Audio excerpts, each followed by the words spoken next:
The smell of burning cedar and diesel fuel choked the salt air as Charlotte stood paralyzed before the skeleton of her family's shipyard. Through the orange roar of the inferno, a muffled scream echoed from the locked workshop. The high-pitched, frantic voices of her children trapped behind a door that had been bolted from the outside. Thick, oily smoke spiraled into the Maine fog, masking the silhouette of a black SUV idling at the edge of the pier, its headlights watching the carnage like the eyes of a predator waiting for its prey to stop twitching. Just hours earlier, a heavy white envelope had arrived. Not with a letter, but with a single photograph of a grave and a debt note signed in a dead man's shaking hand. Now, as the local sheriff watched the flames from his cruiser across the street without moving a finger to help, Charlotte realized the town hadn't just turned its back on her. It was holding the match. She lunged toward the wall of fire, her hands blistering as she grabbed a discarded iron pipe, knowing that if she didn't break through that door, the secrets of the shipyard would bury her family forever. The wool coat clung to Charlotte Winslow's frame, heavy with the salt-laden moisture of a Maine morning. It was a weight she had grown accustomed to, much like the silence that now reigned over the family shipyard. Her boots, worn at the heels but sturdy, crunched against the rotted planks of the Bar Harbor pier. Every step felt precarious, the wood slick with a gelatinous film of seaweed that seemed to be reclaiming the man-made structures for the Atlantic. Through the shifting gray veil of the fog, the skeletons of half-finished yachts loomed like the bleached ribs of beached leviathans, their hollow hulls echoing the wind. A loose scrap of tattered canvas slapped rhythmically against a mast, a sharp, lonely sound that punctuated the low moan of the tide. Rust-eaten chains on the old winches clanked with a metallic lethargy, sounding more like funeral bells than tools of industry. Charlotte inhaled deeply, the air thick with the pungent tang of diesel fuel, wet sawdust, and the stagnant water trapped in the tidal pools beneath the docks. She stared at the dark, vacant windows of the main workshop. The rhythmic thrum of hammers and the high-pitched scream of saws had vanished, replaced by a stillness so physical it pressed against her chest. It was the weight of unpayable invoices and the crumbling legacy of a dynasty that had once built the fastest schooners on the coast.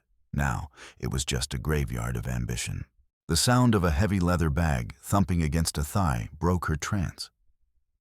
She turned to see the postman, his breath hitching in the cold air as he climbed the steps toward the office. He didn't meet her eyes. No one in town did lately. He held out a long white envelope, the blue crest of the county court embossed on the corner like a bruise. The paper felt unnaturally cold against her palm, the texture stiff and unforgiving. As she broke the wax seal, the black ink of the official notice seemed to bleed across the page. Immediate foreclosure, seizure of assets. The words hit her with the force of a physical blow, stealing the oxygen from her lungs. Her knuckles whitened as she crumpled the edge of the document, her heart hammering a frantic, uneven rhythm against her ribs. The irreversible nature of the catastrophe settled in her gut, a cold stone that refused to be dislodged. Driven by a desperate, frantic energy, she retreated to David's old office. The heavy oak door groaned as it shut, sealing her in a space that still smelled of his particular tobacco and the faint, metallic scent of the machine oil he'd never quite managed to wash off his hands. The air here felt thick with his absence. She clicked the tumblers on the floor safe, a sequence she could perform in her sleep, and began hauling out stacks of yellowed folders, ledger books, and crumpled receipts. Dust motes danced in the dim light, settling on her skin as she shoveled through blueprints and lumber bills. She was looking for a ghost of an answer, a bank statement or a forgotten letter that could halt the auctioneer's gavel. Her fingers, stained with ink and grime, moved with a feverish precision until they brushed against the spine of a blue folder marked Project Orion. There was a slight thickness to the back cover that felt wrong. Tearing at the lining, she extracted a thin sheaf of papers covered in David's cramped, hurried handwriting. These weren't ship specifications. They were columns of numbers, offshore account codes, and cryptic abbreviations that had nothing to do with keels or hull displacement. As she traced the dates, a cold sweat broke out across her brow. The largest outflows of cash matched the exact months the shipyard had first begun to slip into the red. David hadn't just been a bad businessman. He had been a man under a shadow, turning their heritage into a conduit for something dark and systematic. The sudden, violent crash of the main gates being forced open jolted her. She ran to the window, her breath fogging the glass. Below, 3 men in heavy boots and leather jackets were storming the electronics shop. They moved with the practiced arrogance of those who knew the law wouldn't touch them. Silas Vance's men. One of them, a brute with a scarred chin, swung a crowbar with a sickening crunch into a new navigation display. Glass shrapnel sprayed across the concrete floor, glinting like diamonds in the pale sun. Another began methodically toppling shelves of sensors, turning thousands of dollars of precision equipment into a heap of plastic and wire. They were gutting the heart of the business, ensuring there would be nothing left for her to salvage. "Stop it! Get out!" Charlotte's voice cracked as she flew down the stairs, nearly losing her footing. She threw herself at the man with the crowbar, grabbing his sleeve with a strength born of pure rage. He spun around, his massive shoulder catching her square in the chest. The impact sent her reeling backward, her shoulder blade slamming into the brick wall with a dull thud. The man spat on the floor, looming over her with the sour stench of cheap whiskey clinging to his breath. He bared his teeth in a jagged grin, telling her that the land and every rusted bucket on it belonged to his boss now. She was just a nuisance, he sneered. A bit of trash waiting to be swept out. The roar of a black, polished SUV cut through the sound of breaking glass. It skidded to a halt in the center of the yard, kicking up a plume of cement dust. Silas Vance stepped out, his perfectly tailored charcoal suit looking absurdly out of place amidst the grime and wreckage. He moved with a predatory grace, followed by a mousy lawyer who clutched a leather briefcase as if it were a shield. With a single, casual wave of his hand, Vance signaled his thugs to stop. The silence that followed was so sudden, Charlotte could hear the frantic drumming of her own pulse. Vance adjusted his gold cufflinks and walked toward her. A thin, icy smile stretching across his face, the look of a man who had already won. "Charlotte," he said, his voice a smooth, terrifying purr. He gestured to the lawyer, who began extracting a stack of papers from the briefcase. Vance took them and fanned them out before her. They were promissory notes, each one bearing David's unmistakable, looping signature. The numbers were staggering. 6 zeros followed by digits that made her stomach turn. It wasn't just a debt. It was an astronomical sum that no small shipyard could ever hope to repay. Vance watched her eyes widen, savoring her realization. David hadn't just borrowed money. He had signed away the future of the Winslow name, year by year, brick by brick. She leafed through the pages, her mind racing to reconcile the David she knew with the man who had signed these. The earliest loans dated back 5 years, a time when the yard had seemed to be thriving. She saw now that every new workshop, every upgrade to the docks, had been bought with Vance's blood money at usurious rates. David had been a puppet on a string, dancing to Vance's tune while she slept soundly in their bed. The scale of the deception burned more than the bruise forming on her back. Silas Vance had owned David's life long before the heart attack had taken it. Vance produced a heavy, expensive fountain pen from his breast pocket and held it out, along with a fresh document. His voice dropped to a conspiratorial whisper, offering her a way out. All she had to do was sign the voluntary transfer of the waterfront property. In exchange, he would wipe the slate clean. No courts, no public humiliation, no sheriff throwing her children's toys onto the sidewalk. The lawyer pointed to the signature line with a manicured finger. It was a simple exit from a nightmare, a surrender wrapped in the guise of mercy. Charlotte took the document, her hand trembling slightly. For a heartbeat, Vance's eyes flickered with a triumphant glint. Then, with a sudden, violent motion, she ripped the thick paper in half. Then again and again, until the pieces were nothing but white confetti. She threw the scraps into Vance's face, ignoring the flash of genuine fury that crossed his features. "Get off my land, Silas," she said, her voice vibrating with a newfound hardness. "Now, before I find something heavier than a crowbar." Vance didn't yell. He simply wiped a piece of paper from his lapel and looked at her with a chilling, clinical detachment. "You've made a choice, Charlotte. I hope you're prepared for the consequences." The immediate consequence was the cold reality of the law. 2 hours later, Charlotte pushed through the heavy doors of the local police station, the bell overhead ringing with a tinny, desperate sound. The air inside smelled of bleach and stale coffee. Sheriff Miller, a man who had shared Thanksgiving dinner with her family for a decade, didn't even look up from his crossword puzzle. When she began to describe the vandalism at the yard, he slowly removed his glasses, looking through her as if she were a ghost. He snapped his ledger shut and pointed a thick, calloused finger toward the door. He told her to get out before he cited her for disturbing the peace. His jaw tight with a tension that told her he was as bought and paid for as the rest of the town. Driven by a growing sense of isolation, she drove to the outskirts of town, to the sprawling estate of Arthur Prentice. He had been her father's lawyer, a man she considered an uncle. She pounded on the heavy oak door until her knuckles bled, but the only response was the sudden extinguishing of the lights in the upstairs windows. She saw a shadow move behind the curtain, a glimpse of a man she had once trusted, now cowering in the dark. The heavy bolt slid home with a final, echoing thud, leaving her on the porch with only the whistling wind for company.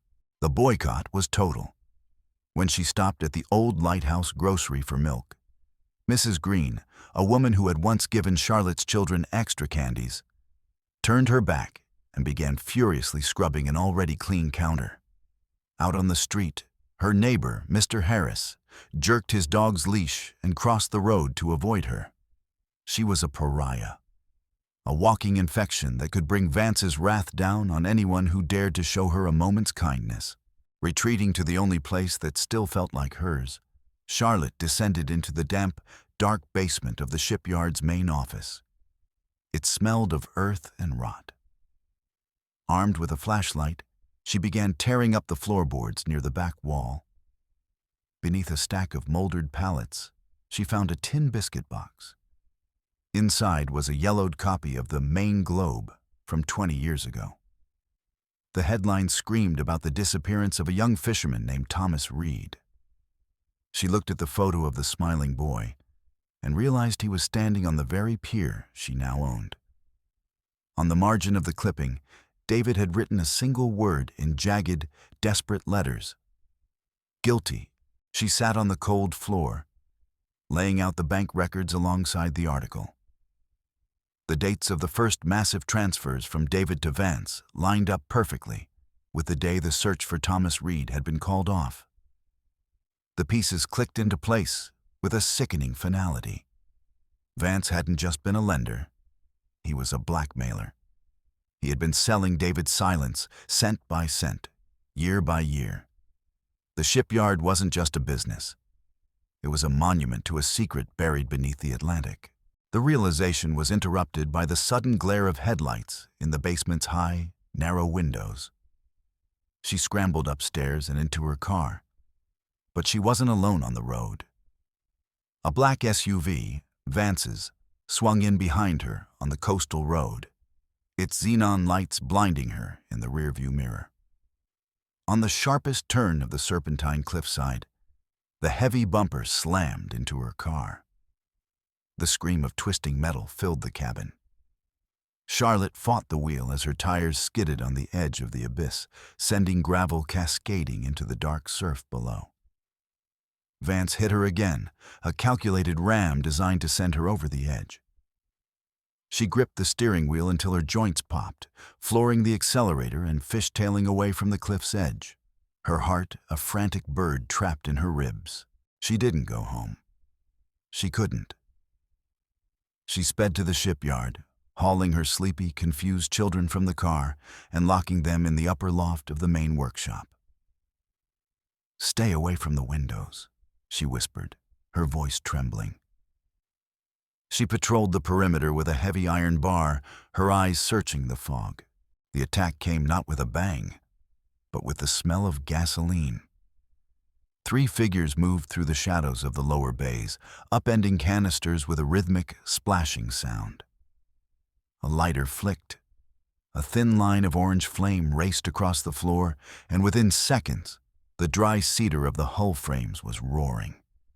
Charlotte ran toward the stairs, but a wall of heat slammed into her. The fire was eating the oxygen, the black smoke coiling like a serpent under the rafters. "Mama!" The scream from the loft pierced the roar of the blaze. Charlotte grabbed a nearby tarp, soaked it in a barrel of cooling water, and wrapped it around her head and shoulders. She didn't think. She threw herself into the orange maw of the fire. The heat was a physical weight, searing her skin even through the wet fabric. She scrambled up the metal ladder, the rungs burning her palms, until she reached the loft door. It was jammed. She threw her entire weight against it, the wood splintering as she burst through. She didn't use the stairs to get them out. She smashed a window and lowered the children onto the roof of a lower shed, then jumped herself just as the main roof of the shipyard collapsed in a spectacular fountain of sparks. They tumbled into a sand pile, coughing and covered in soot, as the legacy of the Winslows turned into a pyre that lit up the entire harbor. The next morning, the ruins were still smoldering.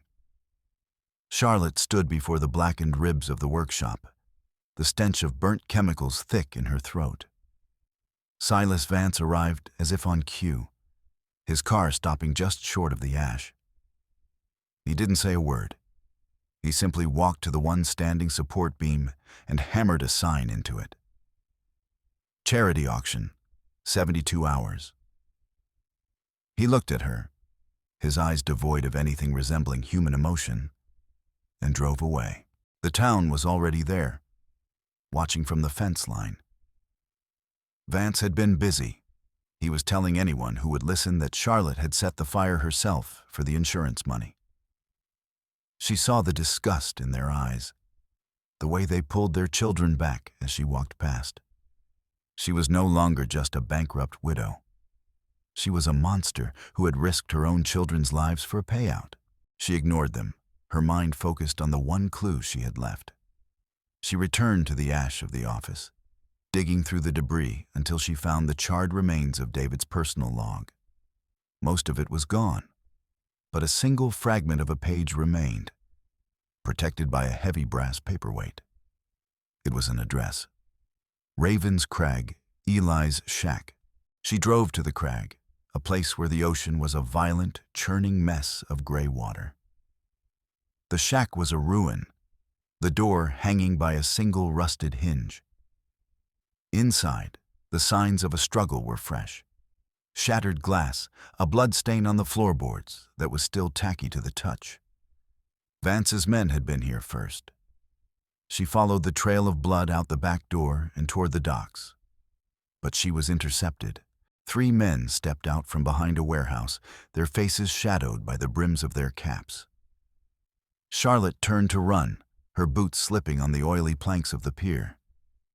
She pedaled through stacks of lobster traps, the men's heavy footfalls echoing behind her.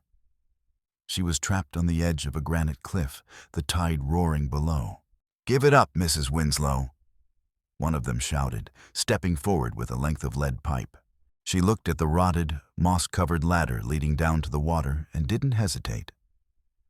She swung over the edge just as a hand grabbed for her coat.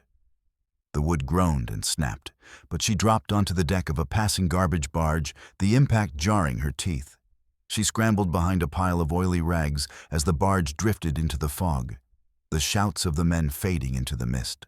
The barge eventually drifted near a derelict slip on the far side of the bay.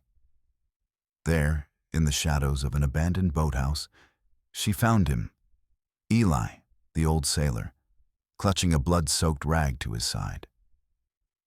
His voice was a raspy whisper as he told her the truth. He had seen it all. He had seen Vance bring the boy's body to the yard. He had seen David, weeping and broken, help Vance weight the body and drop it into the deep trench beyond the lighthouse. David kept proof.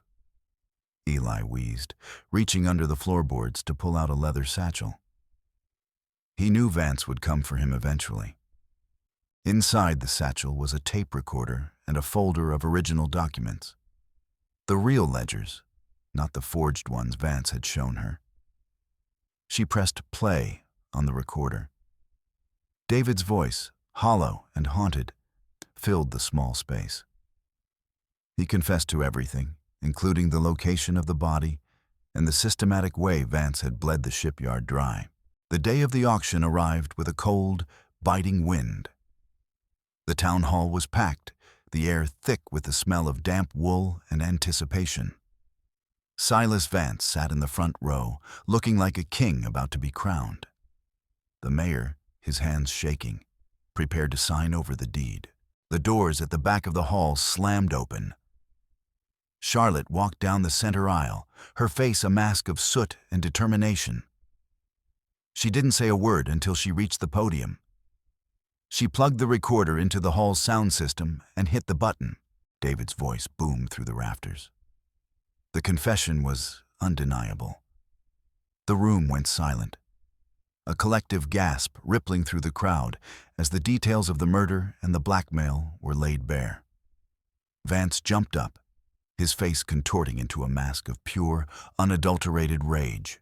He lunged for the podium, his hands reaching for Charlotte's throat, but he never reached her.